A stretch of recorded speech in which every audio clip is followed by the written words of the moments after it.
Você sabia que consumir café já foi considerado uma prática de pecado? Para entendermos bem esse ponto, precisamos lembrar que os primórdios das plantações e do cultivo dos grãos de café ocorre no mundo árabe. Então, quando o cristianismo europeu tem contato com essa bebida, o grande problema é que sua origem estava atrelada à imagem dos infiéis. Basta lembrar que os cristãos haviam estado em guerra contra os muçulmanos durante séculos. E não é de admirar que, em função do café vir dos muçulmanos, dos infiéis, logo o café passou a ser chamado ou apelidado da bebida de Satanás.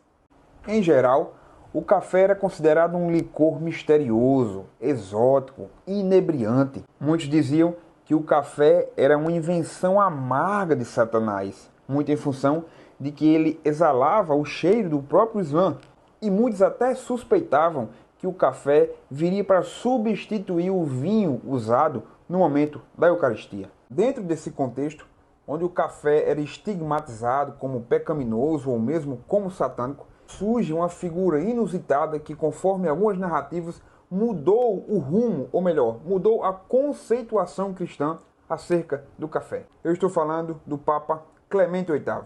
O Papa Clemente VIII decidiu provar da tão perigosa bebida do diabo. Ao experimentar o café, Clemente VIII fez uma declaração inusitada. Estas foram suas palavras: "A bebida de Satanás é tão deliciosa que seria uma pena deixar que os infiéis tivessem uso exclusivo dela." Conforme se alega, Clemente então abençoou o café e desassociou a sua imagem das bebidas alcoólicas ou mesmo do seu teor diabólico em função de ter vindo do mundo islâmico. O que importa para nós, dentro de uma análise histórica, à luz de todo esse contexto, é percebermos um ponto que é muito constante em toda a história do cristianismo. A conceituação cristã acerca da doutrina do pecado sempre foi marcada por duas posturas distintas. Por um lado, existe uma conceituação do pecado que tem origem em uma base teológica, uma base exegética, ou seja, ao longo da história do cristianismo, existem alguns elementos que sempre foram considerados pecados, pois estavam muito claros no texto das Sagradas Escrituras: o adultério, a avareza, a mentira e muitos outros pecados sempre foram condenados pela igreja ao longo de toda a história.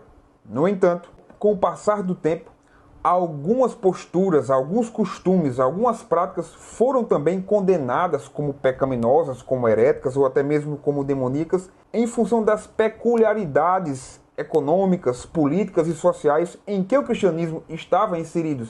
Então, por exemplo, beber café, fumar charuto, ou mesmo o cristão servir no exército, todas essas práticas, essas posturas, esses costumes foram se alterando e se reconceituando conforme o cristianismo passava por transformações culturais, transformações sociais, transformações econômicas e, sobretudo, transformações políticas. E embora no mundo contemporâneo praticamente todas as tradições cristãs não enxergarem mais nenhuma dificuldade ou algum problema em ingerir e consumir o café, este já foi um desses elementos que passou por uma conceituação pejorativa na história da conceituação de pecado do cristianismo.